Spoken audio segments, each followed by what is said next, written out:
Hi all, welcome to football arena. അടുത്ത മാസം 2 സൗഹൃദ മത്സരങ്ങളാണ് ബ്രസീൽ ടീം കളിക്കുന്നത്.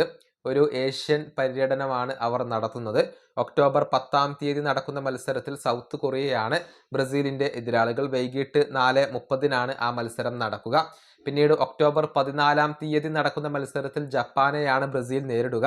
അത് വൈകിട്ട് 4 മണിക്കാണ് നടക്കുക. ആ 2 സൗഹൃദ മത്സരങ്ങളാണ് ഇനി ബ്രസീലിന്റെ ദേശീയ ടീമിന് കളിക്കാനുള്ളത്. അതിനു വേണ്ടിയുള്ള ഒരുക്കങ്ങൾ കാർലോ ആഞ്ചലോട്ടി ഇപ്പോൾ തന്നെ ആരംഭിച്ചിട്ടുണ്ട്. അതായത് ആഞ്ചലോട്ടിയുടെ കോച്ചിങ് സ്റ്റാഫും ബ്രസീലിന്റെ ടെക്നിക്കൽ കമ്മിറ്റിയും ഒരേ സമയം ബ്രസീലിലും യൂറോപ്പിലും തങ്ങളുടെ ഒബ്സർവേഷൻ തുടരുകയാണ്. അതായത് പരിശീലക സംഘത്തിലെ ഒരു കൂട്ടം ആളുകൾ കഴിഞ്ഞ 13 മുതൽ യൂറോപ്പിലുണ്ട്.